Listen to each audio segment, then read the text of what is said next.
What's up guys, welcome to Gwhisky. My name's Jeff. Now this is a channel where I offer my thoughts and opinions on a specific whiskey, and if you stick around to the end, I'll be giving it a score as well. If that sounds interesting, hit subscribe down below. And with that out of the way, why don't we jump into our review. Today we are looking at Laphroaig PX Cask. Stick around.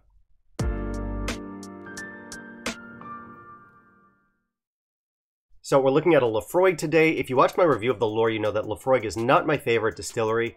But to be fair to them, I have had some pretty epic Laphroaigs in the past, and I'm always willing to try a new one. So the one we've got today is the PX Cask. This is actually my second bottle of it. I tried it once maybe 8 or 9 years ago, and I didn't love it, but I thought it was okay. Of course, that was a long time ago, and my tastes have definitely changed since then, but it's always interesting to come back to a whiskey that you tried many, many years ago. It might be better, it might be worse, or it might be exactly the same as you remember it, but you and the whiskey have probably changed in that time, so it makes for kind of an interesting experiment. Now, our PX here spent some time in a few different barrels. Got started in American ex-bourbon barrels, then it was moved on to some quarter casks, and as the name suggests, this was finished in PX or Pedro Jimenez sherry barrels. Now, the production to this is actually a little bit similar to what they did for the Laphroaig Triple Wood. The difference being the Triple Wood is finished in Oloroso sherry barrels. This one got the PX treatment. What else? So this is a travel retail exclusive, and I've mentioned this in previous videos, I'm not sure why, but all these travel retail bottles end up popping up in all the regular store shelves here in Taiwan. Not that I'm complaining. Anyway, peat and sherry, always a sexy combo.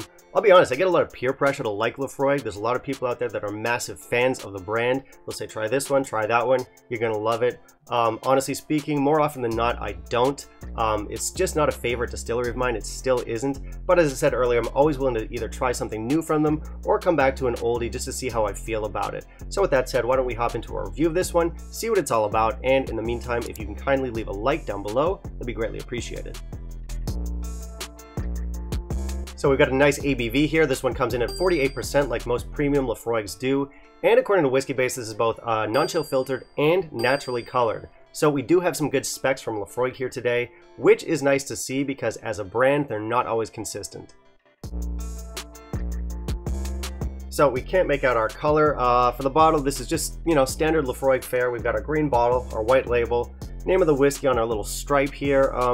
It's not doing much. I don't find it very interesting. I much prefer the look of something like the lore, for example. This one, presentation score, I'll give it like 2 out of 5.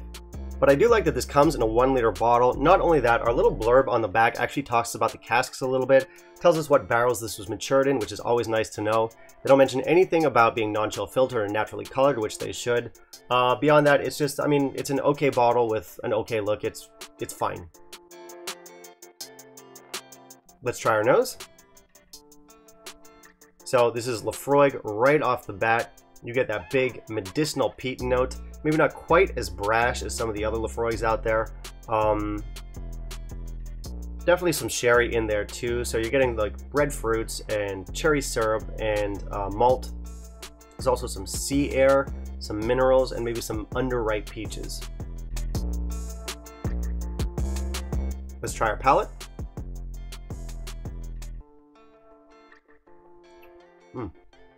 Okay, oily mouthfeel. The arrival is very rounded, it's very smooth. You really don't feel that 48% in here. Now we're getting medicinal peat, band-aids, some maraschino cherries, some limestone, and some chili. Now for our finish.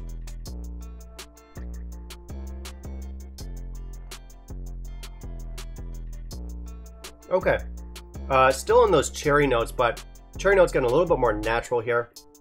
We've got smoke, we've got earth, some honey, some vanilla, apricots, and some band-aids. In terms of length, I'd say medium in length, but it's a very calm, kind of subdued finish. So this one's definitely on the calm side for Laphroaig. Laphroaig is a brand, they're known for like these big, punchy, intense, powerful, peaty kicks. This one's surprisingly calm, surprisingly subdued. So if you're looking for those classic, powerful, punchy Laphroaig notes, you might want to look somewhere else. This one's going to be pretty gentle. So the peat and the sherry in this are pretty integrated. One doesn't like overwhelm the other. They come across pretty balanced, and I suppose we can give it credit for just being like kind of smooth and easy, but this is far from a perfect whiskey. There's a few things in here that don't really work for me. I can say that the sherry in this has worked in pretty nicely. It makes its presence known in a very polite, kind of integrated way, but then it doesn't do anything. It doesn't go anywhere. It kind of stays one-dimensional. I keep on waiting for something to happen with it, and it just kind of stagnates. Now, in my previous video on the lore, I mentioned how some peated whiskeys can kind of go flat over time, and I also mentioned that Laphroaig is kind of one of the worst offenders for this. I definitely think that applies to this whiskey. Now, I remember when I first popped it, it had much more dynamic, vibrant flavors to it. Then not long after that, maybe like 2 or 3 weeks, I started to notice a decline. The flavors became just less interesting. They started to feel a little bit more flat. Now, this bottle at the time of the video has been open for 4 months, and the flavors have basically flatlined. They're dull. There's no real life or vibrancy to them. They're just kind of there. Now, I split this bottle with a friend, and nowadays, anytime we have a session together, we never reach for this one. It just kind of sits at the back. No one touches it. We don't like it. I don't like it that much. I'm going to give this a score of 81. It's still okay. Tell you what, when I first popped it, I might have given it a score of, let's say, 86. It was so much more vibrant, so much more alive. So because of that, I think this might be one to buy if you want to take it to a party. Just do the bottle in a single night. Beyond that, don't waste your money on it because it goes flat way too quick. I don't think value on this is too good. It's not a very cheap whiskey. To be fair, it's not a very expensive whiskey either. And you do get that nice big 1 liter bottle size. But for a bit of context, where I live, this is going to be more expensive than stuff like Ardbeg Ugadal or Lagavulin 16, some absolute classics. Yeah, with this one, you get that big 1 liter size, but come on. Honestly, I'd skip this one. I think there's much better peat and sherry options out there. Here in Taiwan, this is not going to be as expensive as stuff like the lore or the 10-year-old cask strength, which makes sense because it's not as good. Oppositely, I checked the whiskey exchange, and on that one, this is more expensive than both your lore and your 10-year-old cask strength, which is absolutely crazy. So don't buy this one. Alright, that's it for me today, guys. Thank you very much for watching. As always, hit subscribe down below, click that little bell icon, and of course, smash the like. Now, I do want to hear from you. Have you tried the Laphroaig PX Cask? I hope you liked it more than me. What were your thoughts on it? And finally, down in the comments, let me know what you want to see me review next, and I'll keep it in mind for my upcoming videos. Bye, guys.